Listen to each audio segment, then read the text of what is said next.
Hey, what's up everybody, Isaac here, coming to you with another New World video. So this morning I got out my walkthrough on Genesis for my How to Tank series. Well, I'm going to switch things up a little bit, and I am now going to show you using Greatsword tanking Genesis, running Greatsword and Hatchet. So let's go, let's jump into it. Something a little bit different, something fun, something to shake things up a little bit if you're a sword and shield user that just wants to try things different and have some fun.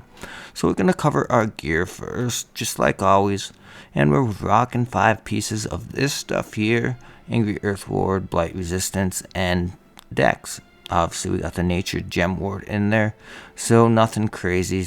Super basic armor, except we do have one gold piece that has accelerated resolve, which is very nice when we do have our sword and shield on, but it's not going to help us when we do not have it. Like for this video, we're rocking Hatchet and Greatsword, so obviously shield doesn't help us. I think I had it on in the video, but one of the big things that's going to help us out a lot is we got nature protection on our amulet, something that you definitely want to start working towards. Not an absolute must-have, but it is a huge quality of life that's going to help you with your survivability. So try and get a protection for each of the different types of mutations, and you are going to be much better off.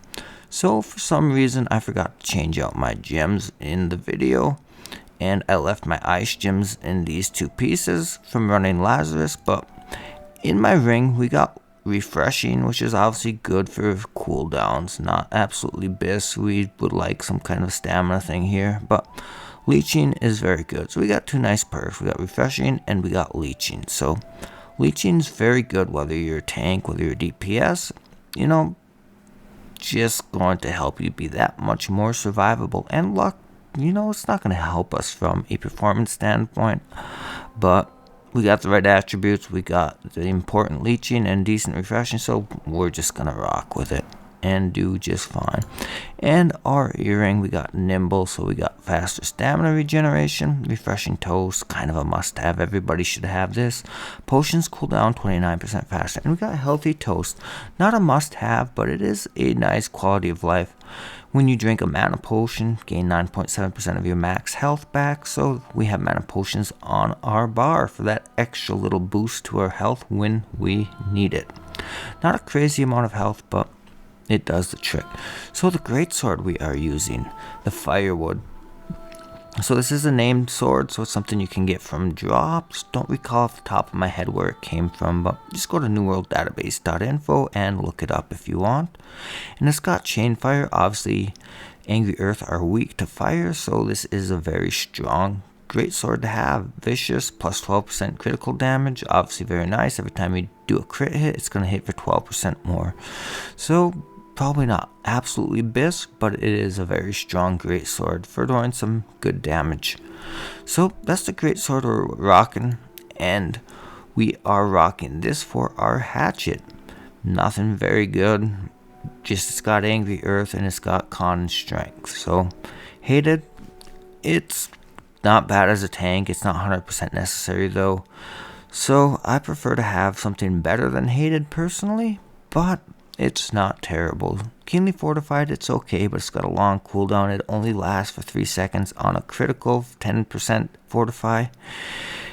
Seems a little bit underwhelming, so not super pumped off of it, but it's there. And just one little thing I'm going to throw at you is I crafted some new hatchets. I rolled 4 of them hoping to get a gold, but I did not.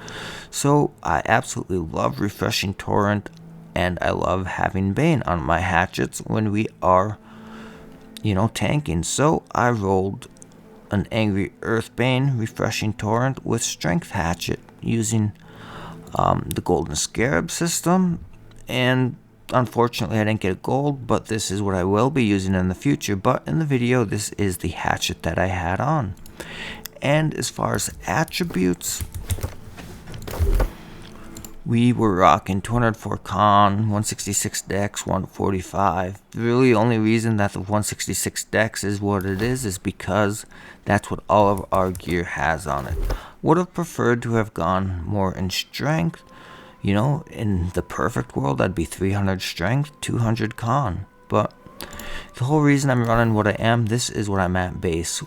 And so, the reason I get to 204 is just out of simply not, just putting everything straight and not having to totally balance things out.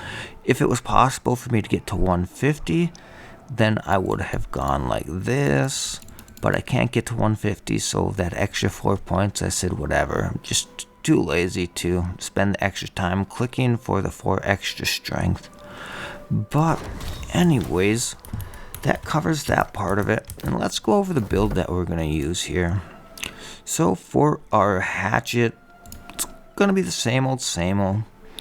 If you've seen my other videos, but we're just taking everything here. Obviously, you got to have Berserk. You're going to have Defy Death. It's just a given. Raging Torrent is incredibly strong once you have Refreshing Torrent for a tank. Didn't have it in this particular video, but it's still okay to have. And then we got Rending Throw. We got our Aimed Throw, which I absolutely love to have.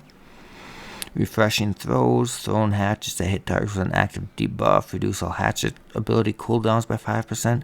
That's actually not going to apply very often because we're usually using it to call mobs over, to initiate grabbing their aggro. But there's going to be times where it helps out. I have it. It's probably something I could use differently. So realistically, I should probably exchange this for something else other than the fact that, well, all attacks deal 10% additional damage to targets with an active debuff. So realistically, we have this so we can get here because, we got to have something here. And realistically, since I don't have Refreshing Torrent in this video, I could have gone with Infected Throw and still gotten this, got rid of this, and, went with some better perks. But at the end of the day, this video is all about the Greatsword. So let's jump into our Greatsword build. And we just went straight Defiance. So you really can't go wrong if as a tank you're running full right side Defiance.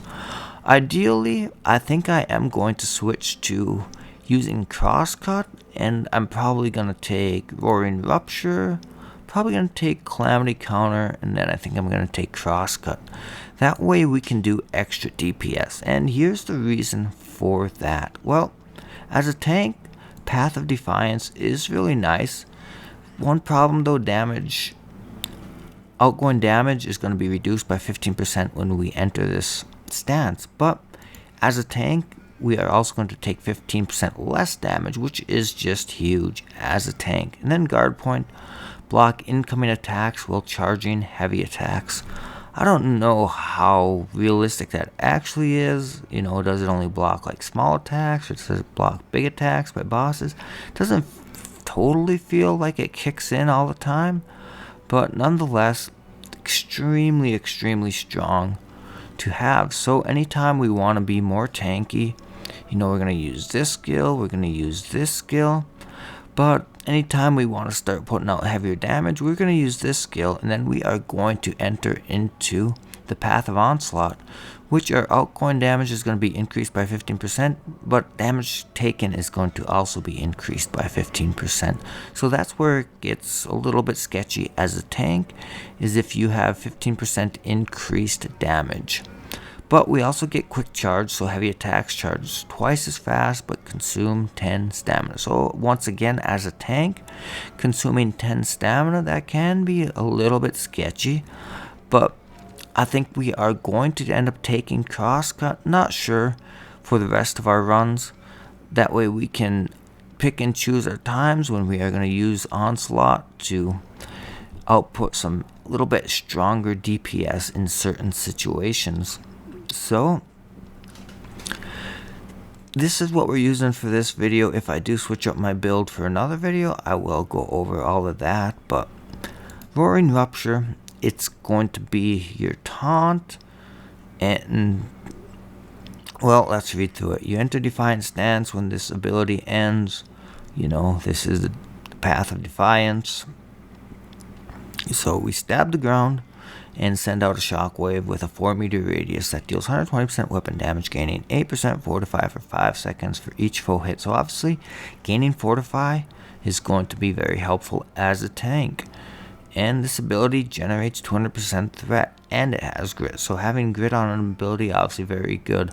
If you're trying to be a tank and you're getting knocked around all the time, it's not exactly ideal. So obviously the 200% threat is also very important for a tank.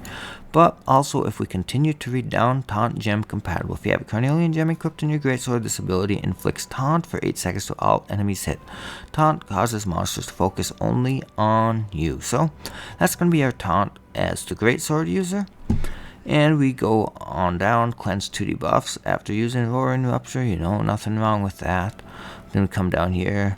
Shockwave applies 10% weaken for 10 seconds on hit. So obviously every time we can add weaken to the enemies, they're going to do less damage. Good for us as a tank, but also it adds utility to our DPS.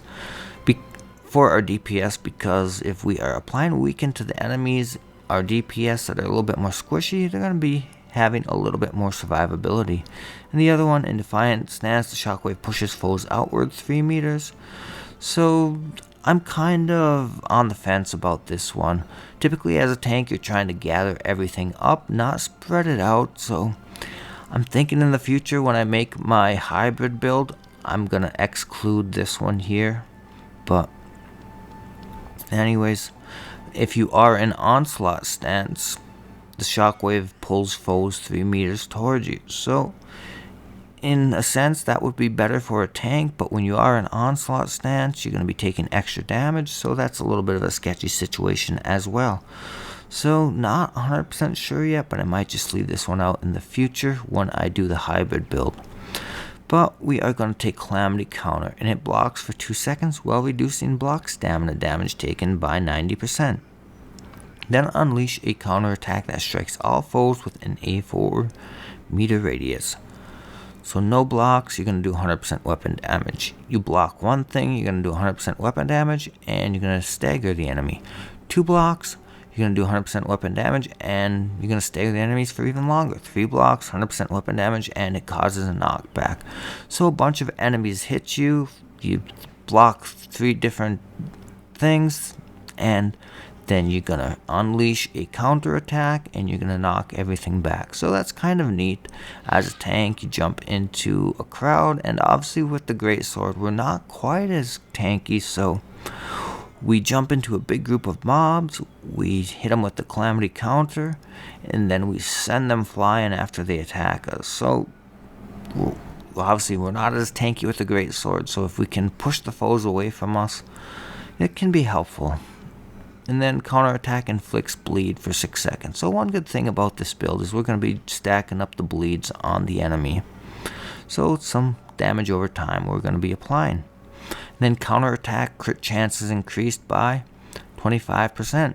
In Onslaught stance, the counterattack gains an additional 25% critical chance. In Defiant stance, the counterattack heals for 20% of its damage.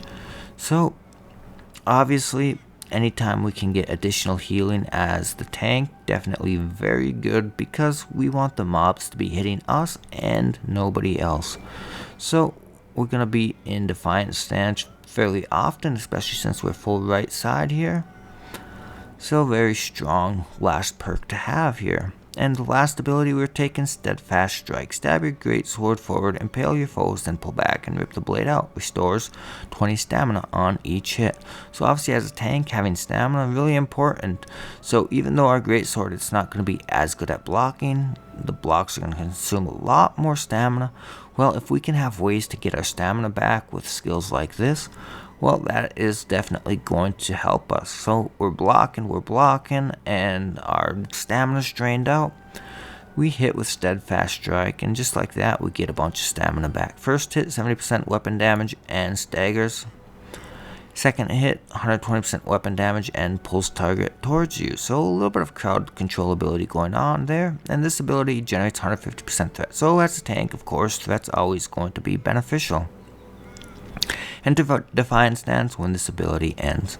So that means we're going to go into the Defiant stance and we're going to have reduced incoming damage, but also reduced outgoing damage, and we're going to have the guard point for when we are charging up our heavy attacks. So what do the extra perks down the ladder do? If the first strike of Steadfast Strike hits, you are healed for 50% of weapon damage.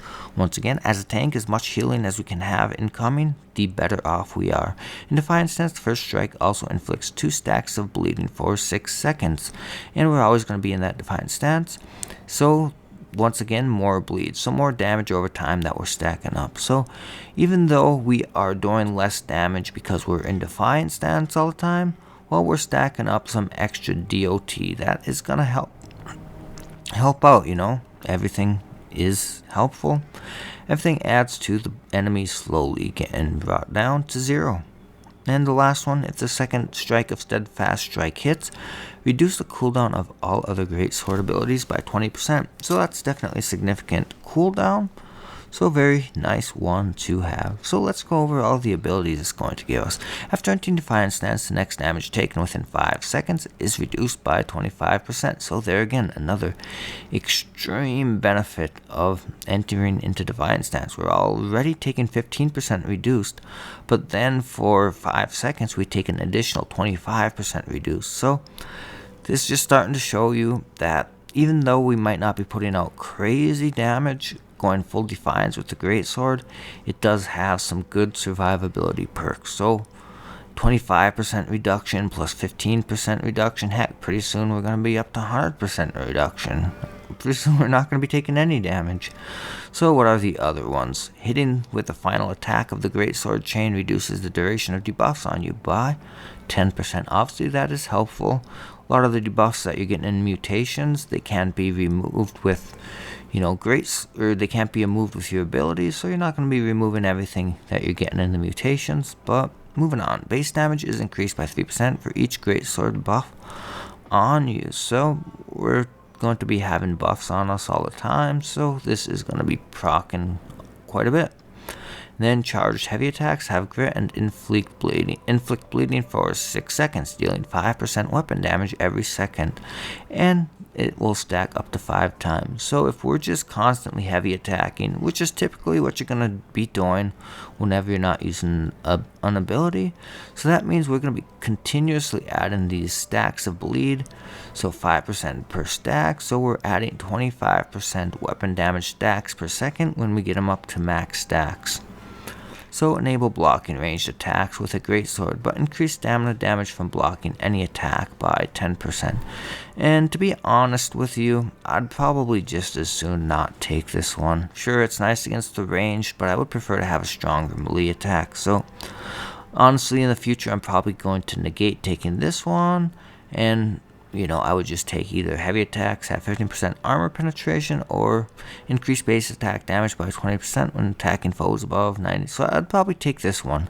So if I still want to go full right side, I'm probably going to take this one and drop this. And I'm probably going to drop this one and gain 20% haste, or else, yeah, we're not really going to be using that if we're full right side. So I guess we'd probably take the gain 20%. No, because this relies on the onslaught. So I guess we would probably just have to go with this one because neither one of these are going to really help us. So maybe we would drop this one, maybe we would drop this one and then grab these 2 abilities. But that's if we're going full right side. Drop 2, grab 2. But like I said, in the future we're probably going to go hybrid, but we'll get more into that in a later video. So continuing right along, Perfect Vigilance. If you are hit while at full health, reduce the damage taken by 20%, then gain 20% fortify for 3 seconds. So there, once again, another damage reduction if we're at full health. It does have a long cooldown at 20 seconds, but every time we can reduce, you know, a big 20% health reduction. The thing is, this could proc off of the smallest little hit, and it could mean next to nothing. But we gain 20% fortify for 3 seconds. Not significant. 3 seconds is so short.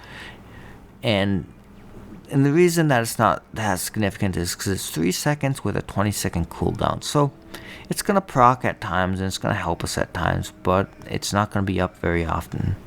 So not terrible, but definitely debatable if it's worth switching out for something different. Blocking for 2 seconds causes you to enter Defiance stance. So nothing wrong with that.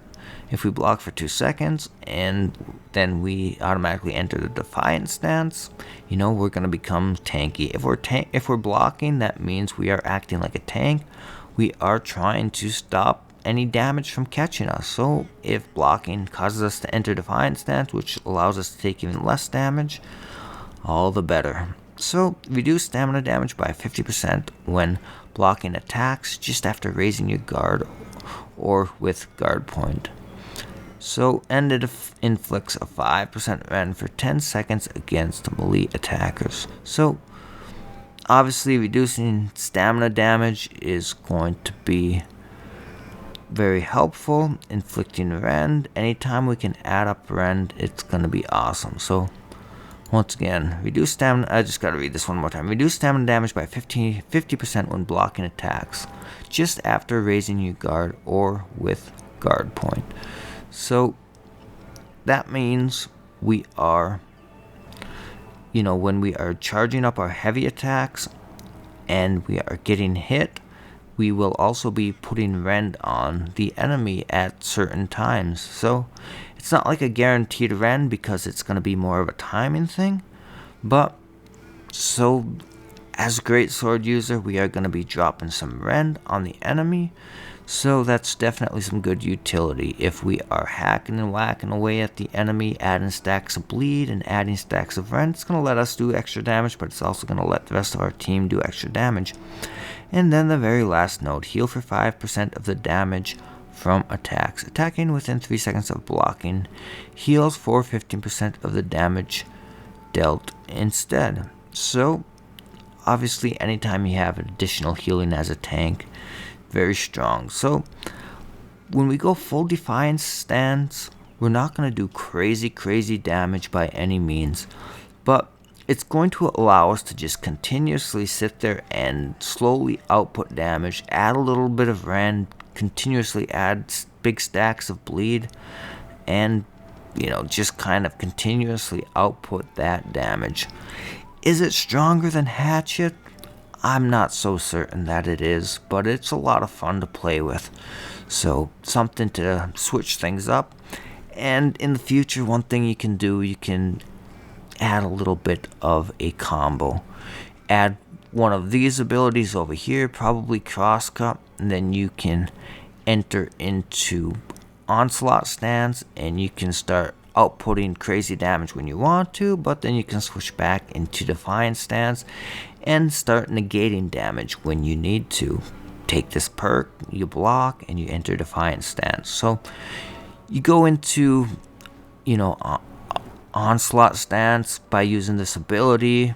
You're putting out a bunch of damage, you get yourself into a tricky situation, you take this perk, you block for 2 seconds, and all of a sudden you're right back in Defiance stance. So, kind of important to understand how that works. So, that way you can pick and choose when you are going into onslaught stance, but then you gotta realize you're gonna have lots of extra damage incoming. You block for 2 seconds, and just like that, you're back in Defiance stance. So, very good way to do it is going to be to go kind of hybrid. Pick and choose, maybe drop this, pick up this, grab a couple of perks over here. But like I said, we'll go into that more in depth in a future video. So that covers all of that stuff. One thing we will cover is our preparation. We're going to pop a carrot cake, which gets us to where we need to be on our attributes. Maybe not where we need to be, but as good as we can be. And I think we popped a strong honing stone. I do like popping powerful honing stones, even though they do only give you 1% extra damage. And realistically, they're probably not worth just how expensive they are for that 1 extra percent of damage. But hey, I like my M10s, so I do what I do. But in the video, I didn't have one, so I popped a strong honing stone. And obviously, powerful honing incense, increase resistance to all afflictions by 50% for 30 minutes. And obviously, we're going to put the infused angry coatings, which help us do extra damage to angry earth on both of our weapons. And in our bar, we're going to have the infused Angry Earth Ward potions in case we get into a tricky situation. Increase damage absorption from Angry Earth by 15% for 30 seconds or after receiving damage for 15 times. So, pretty significant to reduce damage by another additional 15% for 30 seconds in a time of need. And we got the mana pots on our bar because of this earring we have that allows us to drink a mana pot and gain health. Obviously we got the healthy pots because they give us significant large amounts of health. And of course we got the infused regeneration potions. They restore 240% health plus 0.7% of your max health and 3 mana. The mana is not important, but per second for 10 seconds. So kind of a no-brainer. Different people use different things here, but I go with the Angry Earth Ward potions. I think that's your strongest option. And the mana pot if you do happen to have healthy toast. So that covers all the prep work. Let's jump right into the run. And we are off. So this is not going to be as in-depth of a guide as my other video. So if that's what you're looking for, I'd say go ahead and go check out my previous Genesis video with the guided walkthrough with my sword and shield and my hatchet. But same thing ends up happening there that I do in my first run. Just pull out my hatchet, AoE taunt everything, and we go to town. Rip down this hive, and then we call the archer right on in here. Our DPS goes down and, gets an early start, goes grab, the blight thing that's going to open up the next door. And he's going to come back up and help us if need be, finish off this boss. So, I don't necessarily think that this is the absolute most best way to run this dungeon, just because at this point I do think my hatchet would be doing more damage than my greatsword, especially since I am full right side on my greatsword. If I was more of a hybrid, if I was left side, right side, then I could be switching back and forth between the stances, do extra damage when I want to, be more defensive when I want to. But since I'm full right side, I do believe my hatchet would be doing more damage than my greatsword. So even though my greatsword, I'm going to be hitting for, some nice 4 to 5 and even up to 6k sometimes with it, and I'm constantly applying that DOT, these are all heavy attacks. So there you go, 38k, nothing crazy for a heavy attack. But I will end up hitting like some 5 and 6k hits. Probably just depends how much rend he has on him. But if I had my hatchet, I'd be hitting for maybe 25k per hit. But those would be light attacks. But my light attack chain is going to go off a whole heck of a lot faster than my heavy attack chains. Especially since I'm right side. If I was left side, my heavy attacks would charge twice as fast. And that is where the damage is going to start beginning to pile up a lot faster. But I probably can get 2+ hits off on my hatchet in the time it takes me to do one big charged heavy attack with the greatsword. So realistically, the way I'm built now, I think the hatchet would be more effective for just pure damage output. So running this build the way I am, I think the proper way to run it would be strictly running hatchet when I'm trying to maximize DPS output, and then when I'm in a little bit of a tighter situation, maybe pull out my greatsword, use my blocking ability, use my taunt ability, kind of run through my abilities, use it to block when I need to, because I don't even have block on my hatchet. But, I got lots of damage mitigation on my longsword while I'm attacking. So I can be doing heavy attacks and still mitigating a bunch of damage on my on my greatsword. So that's where I should be. Here I misunderstood what I was doing here. I was just attacking those mobs because somebody else went and aggroed them. So I had to attack them just to make sure that I could gain the aggro back on them. But it ended up working out just fine. Obviously, typically we just run right in. We gather all of the mobs and we stack on this boss and AoE everything down. But it worked fine to pull all the mobs out and kill them separate of the boss. Not a big deal, we just adapt as we go when needed. So you definitely do want to be careful if you see the Sacred get dropped somewhere before you're ready to go and run into a fight. Well, you might want to hesitate to run into that fight because that sacred ground is key when it comes to winning big major fights. So once again, we are actually going to switch to our hammer. We're keeping the Greatsword, dropping the hatchet. Hammer for the interruptions. Once again, our goal is going to be to solo these soldiers. And of course, for this first soldier, everyone's going to just DPS him down. And for the next stages, though, I should be soloing him while our DPS goes and kills the Prowlers and Archers. Don't remember exactly how this one played out, but we'll watch and see together, I guess. So, once again, right side of the tree is where the first soldier spawns in. When he runs to the tree, interrupt him with your shockwave. You got his aggro, and so I had a chance to go and taunt a couple of those little mobs. So I go ahead and drop a taunt on everything. And once again, I'm just keeping this soldier tied up until our DPS can finish up what they're doing and come help me finish him off. So you can see as soon as our DPS get over here, they just mow him down like nothing. So second wave, once the first wave is cleared, we gotta run back to the opposite side of the tree. Soldier spawns in on the left side, so we want to go over there. We want to try and have our shockwave ready off of cooldown so we can interrupt him nice and easy, no problemo. So once again, we're just trying to hold this soldier's attention while our DPS go and wreck everything else. And once they got that down, you can see they come over and just wreck the soldier like crazy. So, first wave right side soldier, second wave left side soldier, third wave right side soldier again. So right back to the right side, try to save your try to save your shockwave ability to interrupt the soldier once again. And we get ourselves into a little bit of a sketchy situation. Everything gets stacked up on the tree, and the tree gets low.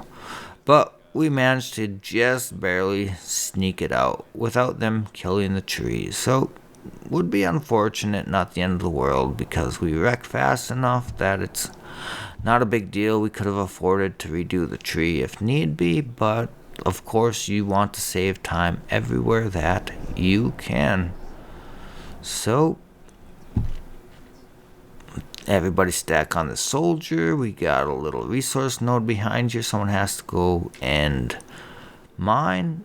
If you didn't have to mine that resource node, you could ignore the soldier, walk right past him, and never even spawn him in. But we do want the resource node to help us with points towards getting gold. So we just stack on the mob, stack on the soldier, AoE him down. So this part, if you have troubles pulling the mob, like sometimes we do, we just get sometimes sloppy, I guess you could say, and we just run right through. But if you hug your right shoulder all the way through there, you're not going to call the extra soldier and the extra mobs. But you get carried away and you let yourself drift off of that wall, off of that tree, you're going to call them in and you're going to have to fight extra unnecessary mobs, draining extra unnecessary time. So here again, we're just got our Greatsword out. We're just heavy tacking away, running through our skills when we can. But other than that, we're just heavy tacking away because heavy attacks, we're doing heavy attacks and we have that built-in, blocking, built-in damage reduction, and also that built-in rend. If we block a hit while we are heavy attacking, we're going to inflict rend on the enemy at the same time. So, very, very strong to be just sitting there hitting with heavy attacks. So every chance we have, just gonna run through our skills, add as many stacks of bleed as we can, whether it's from a skill or from a heavy attack. Stacking up the bleeds, just making sure we are surviving. And at this point, I am trying to switch to my hatchet. I was undecided if I wanted to chance it and go Greatsword for this boss, but I say heck, I'm gonna rock it. Gonna rock the Greatsword for this whole dungeon. And on the spot, we make a decision. We decide, you know what, let's all in this boss, because we are just completely melting him. His health bar just goes down like mad, and on the spot we make a decision. We say let's stay in and take him out. This boss is really hard to take out all in now, but we just so might have managed to do it. Don't know. Guess you'll have to stick around and find out. But anyways, we're just sitting here, just heavy attacking him, adding bleed whenever we get the chance. Obviously, these heavy attacks are going to add bleed. And, we got our Carnelian gems, so as long as we're attacking him with that weapon, we're going to be keeping his aggro. So, continuing right along, just hacking and whacking with our Greatsword.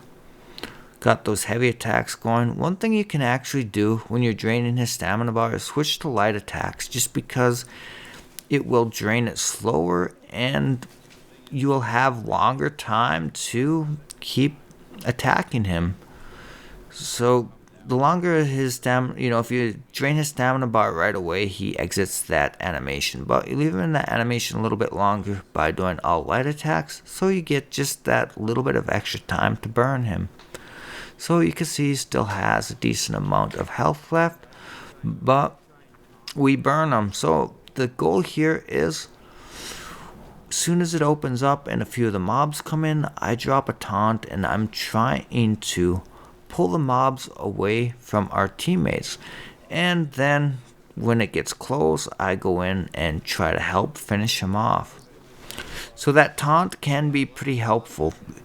When the DPS or when all the ads start coming in, I have my Hatchet AoE taunt. I taunt everything and drag them away, so it makes it nice and easy for our DPS to keep banging away at the boss without worrying the ads come and take them out. So that was pretty fun. On the spot decision, we decided to all in it and it worked out. Pretty impressed. I wasn't sure if we were going to be able to cut it or not. One of our DPS, he's really good DPS, but he only had a mage build. And the mage builds, even though Angry Earth are weak to fire, they just aren't as strong as the DPS builds. So I didn't exactly expect us to be able to all in him once we did have one fire mage. So that just goes to show how strong our group was. So between the tank and 2 melee DPS and a fire mage, and obviously a little bit of help from the healer, he's obviously going to be putting in some damage too. But the fact that we were able to all in him, even though we had a fire mage in the group, definitely pretty impressive. So the fire mages, they can rock, in the regular Genesis runs, and seems like they used to rock pretty heavy, but they just don't quite do the same amount of damage that a light con DPS does. That's rocking Hatchet, that's rocking Greatsword, that's rocking, Great Axe. You just cannot beat it. So, and one bonus is that DPS that was rocking a mage build, nice to hear he actually did find a melee build to put together. So we are really going to be able to rock that boss now. Now that we're going to have 3 melee DPS, the fact that we were able to all in him with a mage, now we for sure will, now that we got 3 melee DPS to do it with. So on this part, that Prowler, he's pretty squishy.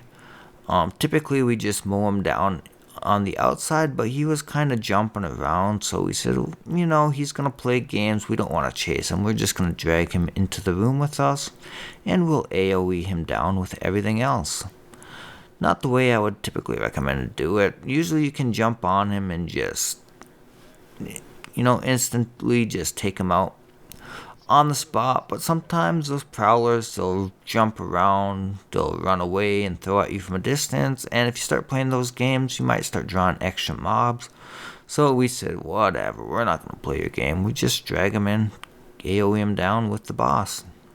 No problem. So we are cruising right along quite handily here. So we do our same little trick here where the flame guy, he unlocks these doors here before we go to the secret room, and then he actually drops the torch at the secret room and helps us DPS away. And then he goes back and gets the torch, and we move forward and start clearing the way that way. We're never waiting for the torch guy, and the torch guy is never waiting for us. No wasted time, so it works out awesome, very efficient way. Covered this in my first tanking guide video, which is definitely more in-depth if you're looking for a tank guide for the Genesis, which I'm rocking the sword and board and hatchet. So I think I mentioned that already, probably a few times, but go check that one out for a in-depth guided walkthrough. We are going to add this one to our guided walkthrough just because people to get sick of sword and board and they want to run something different. So just here proving that Greatsword Hatchet is a viable way to run it. You're definitely able to be the tank, run Greatsword Hatchet, and get gold. No problemo. But you are going to need a group that is strong enough. So if your group isn't strong enough, there are going to be times where you're going to have to tank a few extra mobs for a little bit of extra longer, so you might have to rely on the extra tankiness of your block on your shield. The block on Greatsword, just no matter how you flip it, no matter how you look at it, no matter how you try to twist it, it's not as good as the block on a big, heavy tower shield. Best block in the game is a big tower shield. No way around it. So, I haven't even taunted this guy yet. It's kind of my bad. I should have. He's kind of running around and hitting different people. But finally remembered to drop a taunt on him. But, anyways, just the way it is. I'm just kind of caught up and having fun with my greatsword. So, not doing everything, to the letter exactly how it would be absolutely best done, most efficient, kind of more of a fun run.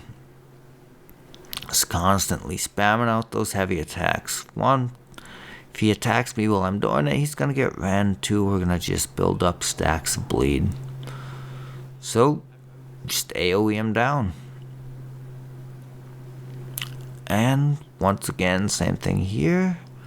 We're going to stack up the bosses. And I think we do have an unfortunate encounter here where maybe our healer gets full thirsted.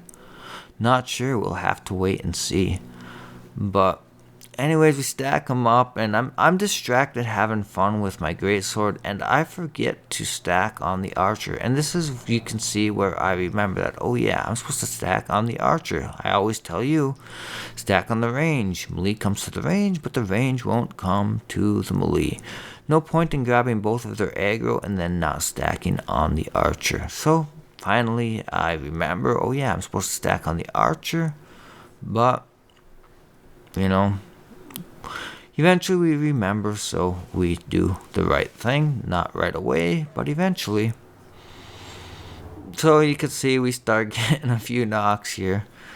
I guess we had some extra adds that I didn't have the aggro on, and healer goes down, so we don't got heals on us, so we got to start kiting, and then our heal ends up getting full thirsted. So this run ends up being not quite as fast as it could be. We end up having to wait for our healer to make his way back here, because he got full thirsted, so he's got to go all the way back to the respawn point and run all the way back here. So wasting some of our time that we saved from going all in on the boss, wrecking our nice fast run, but it's not a big deal at this point. We're just having some fun. We still wrecked this run, so I was just happy to go Greatsword, have fun the whole run, and just go all in on the boss and realize that even with a mage in our group, we still were able to all in the boss. Still impressed by that because it's incredibly hard to all in the boss. Not many groups that can do it anymore. He's been buffed up enough that you need to be fairly optimized in order to take him out. Even though I am fairly DPS-y as a tank, not absolutely all the way optimized as a DPS tank. If I was smart, I would have re-rolled for that boss. I would have gotten rid of all of my con, put everything into strength that I could, and that way we would have melted him even faster. But I'll remember for the next run. That's what we're going to do for the rest of our runs. I'm going to run Greatsword Hatchet. We are going to all in on the boss, and it is going to be some good times. So, just waiting for our healer here still. If we didn't have this little oopsie, we could have been done. We could have had a 20-minute run without even trying to super speed run it. So, get like a 20-minute run without even doing the super speed run. Pretty dang good that would have been. But we do still end up with a good time, so we cannot complain. So absolutely nothing beats Hatchet for this boss. So we pull out our Hatchet, we get a taunt on the boss. Make sure she's slamming at me and not anybody else. And we just go to town, hatcheting away. The life save, the healing, the berserk, the extra healing from the berserk. You cannot beat the Hatchet. It's so strong. I think there are going to be certain ways where I can use the Greatsword, where it's going to trump the Hatchet in certain situations. But I think the ultimate build for a high DPS group, especially in Genesis where the mobs are weak to slash, I think a certain build combination of Hatchet Greatsword is going to be pretty ridiculous for a tank. And you're going to need the right team in order to run this type of a build, but definitely going to be a viable build for the right groups. So definitely looking forward to working on my hybrid build. So right here, I'm back to my Greatsword. Heck, I'm running full run of Genesis with Greatsword Hatchet, outside of pulling our hammer at once, so no sword and shield. So got my Greatsword, I might as well at least make use of it. Even though the Hatchet's probably stronger in this situation for reasons I've explained about 10 times throughout this video, still gonna pull out the Greatsword and have some good fun with it. So yeah, it's kind of fun on this boss with the Hatchet. You got your Death Defy, and a lot of times we'll just go ahead and we will sit on the boss and hatchet the heck out of the boss. And even when she goes up and screams, especially if the healer drops a heal on the boss at that time, we just hatchet away right through her big AoE scream, knock everything. We got our Hatchet for life save, and no problemo, helps us buzz her down just a little bit faster. This is one of those situations we got a little bit scared. Sometimes if you're a little bit on the edge of the rock, she does silly things and she still knocks you. So we didn't know for sure if we were going to get just full knocked there, if we were far enough behind the rock or not. But luckily we were safe. We were good to go. It didn't do something silly and knock us all because of a silly placement of a rock. That has happened before. Haven't had a rock to get behind, or you get a rock that you can get behind, but something crazy happens and bugs out, And even though you had a rock you're hiding behind, you still get killed. But there we have it. Full run, Greatsword tank, gold run at the highest level in the game. Gold M10. Didn't get the fastest possible time anyone's ever gotten. Didn't get the most possible points anyone's ever gotten. But a solid run.